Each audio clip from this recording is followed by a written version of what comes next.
Does having high status mean being truly respected? There is something almost magnetic about social hierarchy. The corner office, the prestigious title, the VIP treatment. These markers of status seem to automatically generate what we call respect. People defer to authority, listen more carefully to those with credentials, treat high-status individuals with special consideration. But observe more closely what actually happens in these interactions.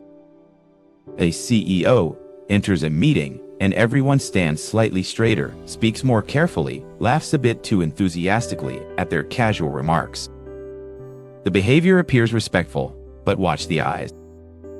Notice the subtle tension, the calculated responses, the performance of deference that may have nothing to do with genuine regard for the person behind the title. This reveals something fascinating about the difference between positional respect and personal respect. Positional respect is granted automatically based on role, title, wealth, or social standing. It requires no personal qualities beyond achieving or inheriting the status markers that command deference. The uniform gets saluted, the title gets acknowledged, the wealth gets courted, regardless of the character of the individual wearing these external signs. But personal respect emerges from something entirely different. It arises from direct encounter with someone's wisdom, integrity, kindness, competence, or authenticity. This respect cannot be demanded, purchased, or inherited. It must be earned through the quality of one's being and actions. Watch what happens when these two types of respect diverge. What? A wealthy businessman commands immediate deference in restaurants, receives priority service, gets the best tables, but observe the quality of this treatment. It is mechanical, transactional, based entirely on the external markers of his financial status. The servers are polite to his money, not to him as a human being.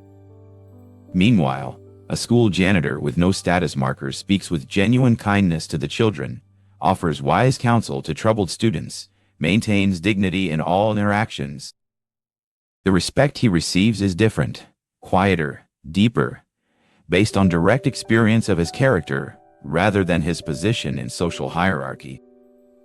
The businessman may interpret the deference he receives as evidence of his worth, but much of what he experiences as respect is actually fear, calculation, or social conditioning. People treat him well because they want something from him, or because social norms dictate certain behaviors toward those with wealth and power. The janitor receives less obvious deference, but the regard people feel for him is genuine. It emerges from recognition of his essential human qualities rather than his external achievements. This distinction becomes particularly clear when status is removed. The CEO who loses their fortune often discovers which relationships were based on position and which were based on personal connection. The famous person who falls from grace learns the difference between those who respected their fame and those who respected their humanity. But status can also corrupt the person who holds it. The constant deference, the special treatment, the assumption of superiority, these can create a distorted self-image. Someone may begin to believe they deserve respect because of their achievements rather than recognizing that authentic respect cannot be deserved, but only given freely. The high-status individual may become so accustomed to positional respect that they lose the ability to generate personal respect. They may expect deference based on title while failing to develop the human qualities that would inspire genuine regard. This creates a peculiar isolation. Surrounded by people who treat them with apparent respect, they may feel profoundly alone, unsure whether anyone actually sees or values them as a person rather than as a position. But there are individuals who hold high status while maintaining connection to their essential humanity. They understand the difference between the respect given to their role and the respect given to their person. They can receive positional deference without being corrupted by it, use their influence wisely without being consumed by it. These people often report that the most meaningful respect they receive comes not from their status-based interactions, but from moments of genuine human connection. When someone responds to their kindness rather than their title, when they help someone who has nothing to offer in return, when they are appreciated for their character rather than their achievements, Perhaps true respect has nothing to do with hierarchy at all. Perhaps it emerges naturally when someone encounters authentic presence, genuine care, real wisdom, sincere engagement with life. These qualities can appear in anyone, regardless of social position. The homeless person who maintains dignity in difficult circumstances. The minimum wage worker who brings real care to their service. The unknown individual who responds with wisdom to life's challenges. These people may command deep respect from those who encounter them, despite having no status markers whatsoever.